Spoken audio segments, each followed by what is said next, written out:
First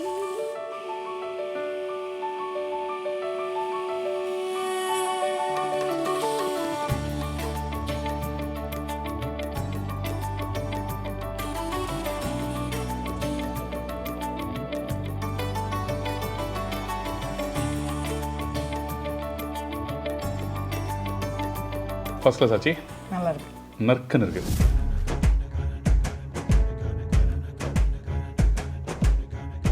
இன்றைக்கி நம்ம எங்கே இருக்கோம்னா கர்நாடகா தான் ஏர்போர்ட்டில் தான் இருக்கும். நமக்கு ஏர்போர்ட்னா என்னன்னு தெரியாத அந்த காலத்தில், அதாவது 1900 அந்த டைமில் பார்த்தீங்கன்னா இந்த ஏர்போர்ட் வந்து கட்டியிருக்காங்க.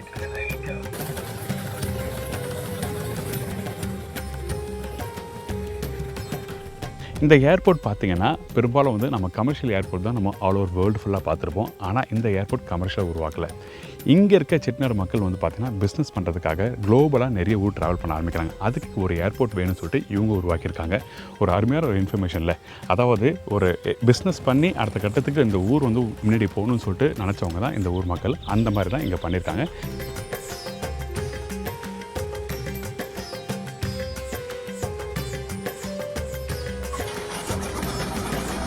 ஸோ இந்த மாதிரி ஒரு இன்ஃபர்மேஷன் உங்கள்கிட்ட ஷேர் பண்ணிவிட்டு அதுக்கப்புறம் வந்து நம்ம சமைக்க போகலாமே சொல்லிட்டு தான் நான் இங்கே வந்தேன். இன்றைக்கி நம்ம பார்க்க போகிற ரெசிபின்னா இட்லிக்கு தொட்டு சாப்பிட்றதுக்கு ஒரு அருமையான சைட் டிஷ், அதாவது இட்லி தோசைக்கு எல்லாத்துக்கும். அதாவது இவங்க பண்ணுற கார சட்னி. இந்த சட்னியை வந்து அவ்வளோ பேரும் சாப்பிடுவாங்க விரும்பி. காலையிலையும் பண்ணுவோம், நைட்டும் பண்ணுவோம். இந்த சட்னி இல்லாத நாளே கிடையாது. ரொம்ப ஸ்பெஷல் என்னென்னா, எங்கள் வீட்டு இட்லிக்கு இந்த சட்னி ரொம்ப மேட்ச், வெள்ளை பணியாரத்துக்கும் ரொம்ப மேட்சான சட்னி. இந்த கார சட்னினா தக்காளி வெங்காயம் இதெல்லாம் போட்டு அரைச்சி அப்படியே பண்ணுறாங்க. இந்த பக்கம் எப்படி பண்ணுறோம்னு சொல்லி கேட்டு போகிறோம். சின்ன வெங்காயம் போட்டு பண்ணிங்கன்னா ரொம்ப நல்லாயிருக்கும், தரமாக இருக்கும். இந்த மாதிரி கையில் அரைக்கிற சட்னியில் வந்து நம்ம 2 இட்லி சாப்பிடுவோம்னு எதிர்பார்த்தா கூட 4 இட்லி சாப்பிட்லாம். இந்த கார சட்னியை நம்ம இறக்கும் போது ஊற்றுறோம் பாருங்கள் நல்லெண்ணெய், அந்த நல்லெண்ணெயோட டேஸ்ட்டு நம்ம அந்த இட்லியில் தொட்டு சாப்பிட்றப்ப அவ்வளோ ஒரு மனமாக வாசமாக இருக்கும். ஆச்சி தேவி தான் மீட் பண்ணி இந்த ரெசிபி நம்ம கிடைச்சி போகிறோம். இது நீங்கள் செஞ்சு வச்சுக்கிட்டு 2 நாள் இதை யூஸ் பண்ணிக்கலாம். ஒரு நல்ல சாப்பாடு கரெக்டான மக்கள்கிட்ட கேட்டு தெரிஞ்சுக்கிட்டா மட்டும்தான் நம்ம ப்ராப்பர் ரெசிபி தெரிஞ்சுக்க முடியும். அதனால தான் நான் வந்து சென்னையிலேருந்து கிளம்பி காரைக்குடிக்கு வந்திருக்கேன். ஆச்சி வணக்கம். வணக்கம். எப்படி இருக்கீங்க? நல்லா இருக்கும். எப்படி இருக்கு ஊரில் இருக்க மக்கள் எப்படி இருக்கு? நல்லா இருக்காங்க. போனோட்டி இங்கே கொடுத்த அந்த இட்லி அந்த சிக்கன் குழம்பும் வேற லெவலு. எக்ஸ்ட்ராவே சாப்பிட்டு போயாச்சு. 1 கிலோ எக்ஸ்ட்ரா ஆயிடுச்சு வெயிட்டு. சரி, எப்படி போயிட்டுருக்கு? நல்லா போயிட்டுருக்கு சார், நல்லா போயிட்டு. இன்னைக்கு நம்ம என்ன பண்ண போகிறோம்? இந்த தக்காளி சட்னி பண்ண போகிறோம். இந்த பக்கம் பண்ணக்கூடிய தக்காளி சட்னி. இது வந்து வெள்ளை பணியாரத்துக்கு கரெக்டான காம்பினேஷன். அது அந்த கார சட்னி சொல்லுவாங்க, கார சட்னின்னு சொல்லுவாங்க. அது வந்து தக்காளி போட்டு பண்ணுறது கார சட்னி. சரி, ஓகே, டன். அப்போ பண்ண ஆரம்பிக்கலாமா? எனக்கு தேவையான பக்கம் சொல்கிறீங்களா? சொல்லுங்கள். தக்காளி 1 கிலோ எடுத்திருக்கோம். சின்ன வெங்காயம் வந்து 1/2 கிலோ எடுத்திருக்கேன். பெரிய வெங்காயம் 1/4 கிலோ எடுத்திருக்கேன். புளி வந்து சின்ன நெல்லிக்காய் அளவு எடுக்கணும். இப்போ வெள்ளைப்பூடு வந்து ஒரு 15 பல்லு போடணும். 10லேருந்து 15 பல்லு போட்டுக்கிட்டால் தான் நல்லாயிருக்கும் இந்த 1 கிலோவுக்கு. அப்புறம் தேவையான அளவு உப்பு போட்டு இதை அரைச்சிடணும். தேவையான பொருள் கடலெண்ணெய், தாளிப்புக்கு தேவையான பொருள் 1 டேபிள் ஸ்பூன் கடுகு, 1.5 டேபிள் ஸ்பூன் வந்து உளுந்தம்பருப்பு, மிளகாத்தூள் வந்து 2 டேபிள் ஸ்பூன் போடணும். நல்லெண்ணெய் வந்து இறக்கும் போது 1 கரண்டி ஊற்றிக்கலாம். தாளிப்புக்கு கருவேப்பிலை சிறிதளவு போட்டுக்கணும். சரி, பண்ண ஆரம்பிச்சலாமா? பண்ணிடலாம். ஃபர்ஸ்ட் நம்ம என்ன பண்ணுறோம்? அரைக்கிறோம். முதல்ல அரைச்சிட்டு தான் அப்புறம் என்ன போட்டு அரைக்கிறீங்க? தக்காளி, இந்தாங்க, சின்ன வெங்காயம்,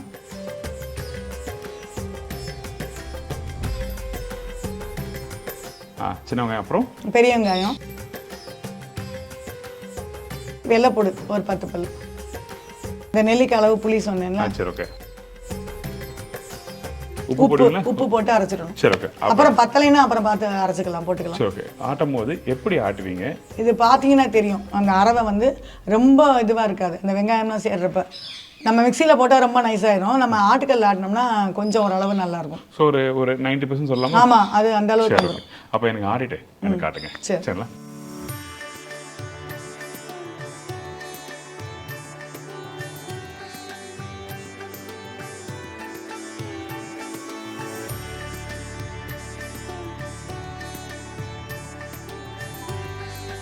இந்த சட்னி எங்கள் வீட்டில் அடிக்கடி வைப்பாங்க, எங்கள் மாமியார் வீட்டில். நான் கல்யாணம் பண்ணி வந்த புதுசுலாம் இந்த சட்னி தான். இந்த மாதிரி கையில் அரைக்கிற சட்னியில் வந்து நம்ம 2 இட்லி சாப்பிடுவோம்னு எதிர்பார்த்தா கூட 4 இட்லி சாப்பிட்லாம்.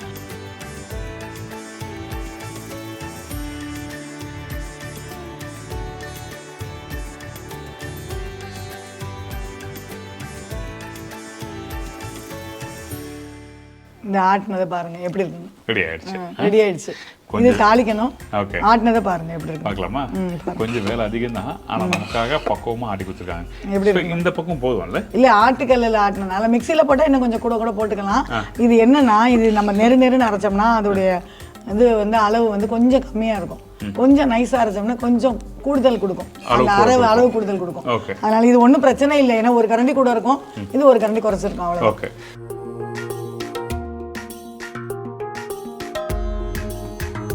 இது வந்து நமக்கு அளவு நிறைய இருக்கு. நம்ம இது என்னன்னா கொதிக்கையில வந்து மிளகாத்தூள் கொஞ்சம் போடுறோம்ல, காரம் ஜாஸ்தியா இருந்தா கொஞ்சம் நல்லெண்ணெய் விட்டுக்குவோம் மேல. அதனால இந்த எண்ணெய் இப்போ கொதிக்கிறதுக்கு போதும். சரி, போதும். அதாவது தாளிப்பு போட்டு தாளிப்புக்கு போதும்.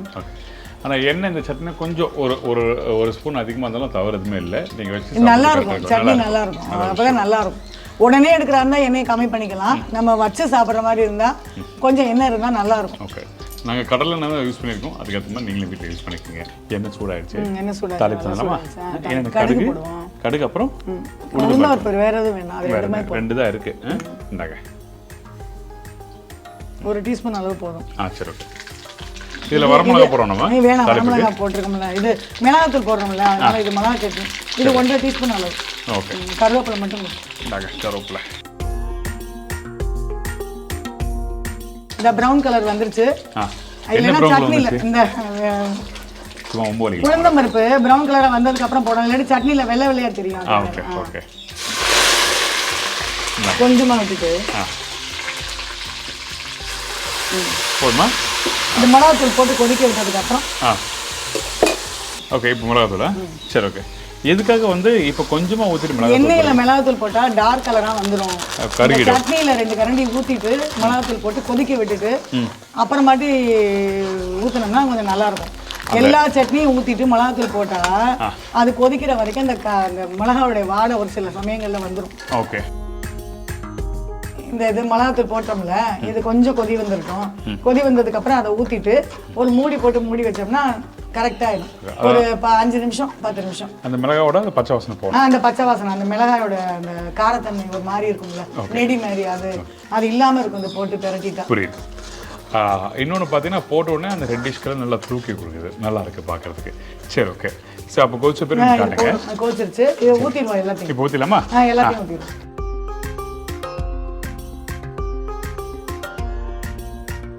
தண்ணி அலசி ஊற்றணுமா? கொஞ்சம் அலசி ஊற்றும். போதுமா? போதும். இப்போ நம்ம ஊற்றும் போது எவ்வளோ தண்ணியாக இருந்தது பார்த்தீங்களா?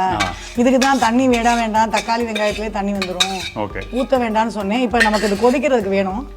இப்போ நான் எல்லாத்தையும் ஊற்றியாச்சு. எல்லாம் போட்டாச்சு. நல்ல கலரும் வந்து நல்லா இருக்கு. இது இன்னும் கொதிச்சு எண்ணெய் மேலே வரும்போது இன்னும் அழகாக இருக்கும். இப்போ மூடியை போட்டு கொஞ்சம் நேரம் கொதிக்க விடுவோம். அது கொதிச்சதுக்கு அப்புறமாட்டி தான் மேலே போடணும். என்ன போடுவீங்க? என்ன போடணும்னா முதல்ல கொஞ்சம் நல்லெண்ணெய் ஊற்றணும். காரம் உப்பு சரியா இருக்கான்னு பார்க்கணும். இல்லைன்னா கொஞ்சம் காரம் போட்டுக்கலாம்.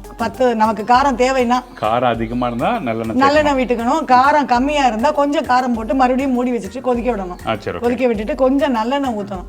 நல்லெண்ணெய் காரமே இல்லைனாலும் நல்லெண்ணெய் ஊற்றினோம்னா நல்லா இருக்கும் சட்னி. சுட சுட இட்லிக்கு நல்லெண்ணெய் ஊற்றி சாப்பிடுவோம்ல, சிலருக்கு நல்லெண்ணெய் தனியாக சாப்பிட்டா பிடிக்காது. இந்த சட்னியில் கொஞ்சம் நல்லெண்ணெய் விட்டோம்னா பிள்ளைங்களுக்கும் சாப்பிட நல்லா இருக்கும், உடம்புக்கும் நல்லது. இறக்கும் போது வந்து இப்போ நாங்கள் முன்னாடிலாம் வெல்லம் சேர்க்க மாட்டோம். இப்போ என்னன்னா இந்த சட்னியில் கொஞ்சம் வெல்லம் போட்டால் ஈவனாக இருக்குங்கிறாங்க எல்லாமே.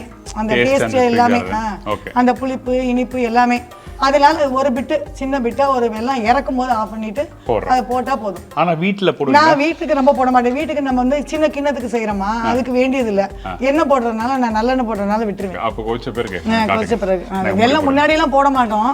இப்ப வந்து இது கொஞ்சம் கேண்டீன் மாதிரி நடத்துறோம்ல, கேண்டீன்ல இல்ல இது மெஸ் மாதிரி நடத்துறோம்ல, மெஸ் மாதிரி நடத்துறதுனால வெளியிலயும் போதா, அதனால எல்லாரும் சாப்பிடுறாங்க, நாங்க மட்டும் சாப்பிடல.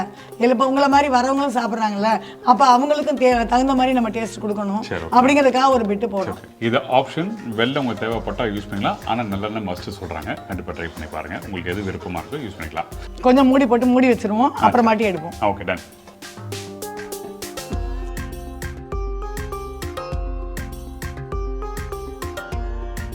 ஆச்சு, போதுமா? கொதிச்சது நல்லா கொதிச்சிருச்சு, வாசமா இருக்கு, நல்லா வருது. அந்த பச்சை வாசம் போய் நல்லா அந்த தக்காளி சட்னி வாசம் வந்துச்சா? இப்ப ரெடி. அடுப்பு ஆஃப் பண்ணிடுறீங்களா? அடுப்பு ஆஃப் பண்ண வேணாம், எண்ணெய் விடணும், கொஞ்சம் வெல்லம் விடணும்னு சொன்னேன்ல, அதனால இப்ப நம்ம வந்து திறந்து பாக்குறோம். சரி, ஓகே. அடடடடடா அப்பா ஆவி அப்படியே பறக்க வேற இது மூடாமட்டி இது பூரா ஃபுல்லா தெரிச்சிடணும்னா மூடினேன். இந்த பாருங்க எப்படி கொதிக்குது. இது மூடாமட்டேங்க அவ்வளவுதான், உங்க வீட்டு கிச்சன் ஃபுல்லா இதாயிடும். ஸ்லோ ஃப்ளேம்ல கரெக்டா குக் பண்றதுக்கு இது மூடி போட்டுடலாம். இது எப்படி இருக்குன்னு பாருங்க. அடடடடடா போதும் அது. அது போதும்.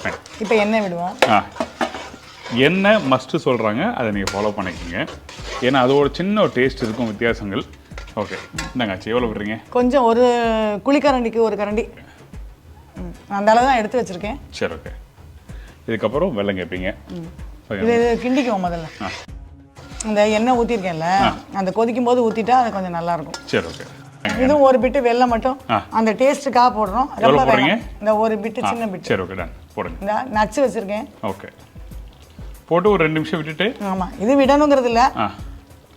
ஓகே இந்த அப்படியே கரைஞ்சிரும், இந்த சூட்டு கரைஞ்சிரும். ஒரு 2 நிமிஷம் விட்டுட்டு நீங்கள் அப்புறம் பண்ணிக்கலாம்.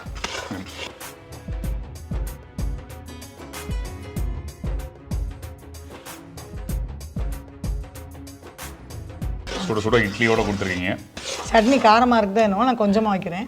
சரி வைங்க, நல்லா வைங்க, அதெல்லாம் காரம் சாப்பிடுவேன். நீங்கள் எப்படி வைப்பீங்களா வைங்க. ஓகேவா? நைட் டின்னர் தரப்புறீங்களா எங்களுக்கு? சாப்பிடுங்க.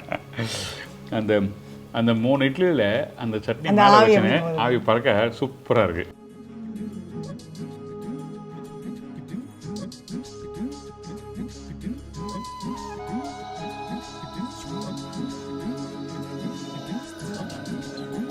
சூப்பர் ஃபர்ஸ்ட் கிளாஸ் ஆச்சு. நல்லா இருக்கு, நறுக்குன்னு இருக்கு. அதாவது கையில் அரைச்சதுனால தான் அந்த டேஸ்ட். அதாவது பார்த்தீங்கன்னா ஒரு எதுனா ஒன்று வாயில் எப்படி எடுத்துக்கும்போது சுருக்குன்னு இருக்குன்னு சொல்லுவாங்க. அந்த மாதிரி இதில் அந்த காரம், அந்த நல்லெண்ணெய், அந்த இனிப்புத்தன்மை அதெல்லாம் சேர்ந்துருக்கு. இன்னொன்று அந்த வெங்காயம் தக்காளி பார்த்தீங்கன்னா அந்த ஒரு குறக்குற பக்கம் அரைச்சது தான் ஹைலைட்டு. டெய்லி ரொம்ப சூப்பர் ஃபர்ஸ்ட் கிளாஸ் வந்துருக்கு. இதுக்கு வந்து நம்ம எதுவும் தேவையில்லை. ஆனால் சட்னி மட்டும் அதிகமாக தேவைப்படும். சட்னி கொஞ்சம் ஜாஸ்தியாக தேவைப்படும். தோசைக்கு இன்னும் நல்லா இருக்குது. இந்த சட்னி எடுக்கும்போது நீங்கள் என்ன பண்ணால் கொஞ்சமாக இட்லி எடுத்துங்க. சட்னி வந்து இப்படி எடுக்கணும், இப்படி அள்ளி எடுக்கணும். இப்படி அள்ளி எடுத்தால் தான் உங்களுக்கு சாப்பிட்ற அந்த ஃபீல் கிடைக்கும். First class, very good. சில பேர் கார சட்னி பண்ணுறாங்க. அது என்ன பண்ணேன்னா அந்த பச்சையை அரைச்சி அப்படியே தாளிப்பு போட்டு கொடுத்துட்றாங்க. ஆனால் இந்த மாதிரி ஒரு 2 நிமிஷம் குக் பண்ணால் மட்டும்தான் அந்த பச்சை வாசனை போனால் நல்லாயிருக்கும். ஏன் இது நான் சொல்கிறேன்னா, அந்த தக்காளி அந்த தன்மைலாம் அந்த ப்ராப்பராக வந்து சரியாக இல்லைன்னா அப்போ அந்த டைமில் நம்மளுக்கு வந்து வயிறில் என்ன ஒரு ப்ராப்ளம் இருந்ததுன்னா அந்த டைமில் பிரச்சனைகள் வர வாய்ப்பு இருக்கும்.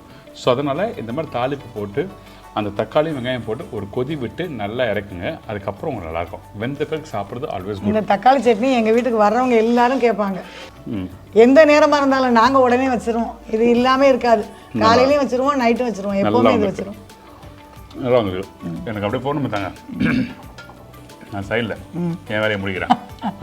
இந்த மாதிரி நல்ல சட்னியோட இட்லி சாப்பிடணும்னு ஆசைப்பட்டீங்கன்னா எங்கள் ஊருக்கு வாங்க. இது எங்கள் ஊர் வந்து காண்டுகாத்தானில் இருக்குது. நாங்கள் இருக்க ஊர் காண்டுகாத்தான். என் பேர் தேவி. எங்கள் மிஸ் பேர் தேவி மிஸ். என்னோடய ஃபோன் நம்பர் 9843335234. நாங்கள் இப்போ புதுசாக சாரீ பிஸ்னஸ் ஒன்று பண்ணிகிட்ருக்கோம். அதனால் சாரீ வந்தீங்கன்னா இங்கே செட்டிநாடு காட்டன் கிடைக்கும். நாங்கள் அதுவும் ரெடி பண்ணிகிட்ருக்கோம், அதுவும் தரோம். கறியிலேருந்தே ஓட்டிகிட்டு இருக்கோம். உங்களுக்கு பிடிச்ச மாதிரி கலர்லேயும் ரெடி பண்ணி தர ரெடியாக இருக்கும். சரிங்க ஆச்சு, ரொம்ப நன்றி. ரொம்ப நன்றி. தேங்க்யூ. வந்தீங்கன்னா கண்டிப்பாக வந்து இட்லியும் சட்னியும் சேர்த்து கேளுங்க. அந்தளவுக்கு பிரமாதமாக இருக்கும். அவங்க இட்லியும் பார்த்தீங்கன்னா 4 இட்லி சாப்பிட்றதுல 6 இட்லி சாப்பிடுவீங்க. அப்புறம் இந்த சட்னி ஒரு கண்டிக்கு 6 கண்டி சாப்பிடுவீங்க. அந்தளவுக்கு பிரமாதமாக இருக்கும். இதே மாதிரி நான் இன்னொரு நாள் இன்னொரு ஊரில் ஒரு புது ரெசிபி சந்திக்கிறேன். நன்றி, வணக்கம். C bye take care. Thank you so much.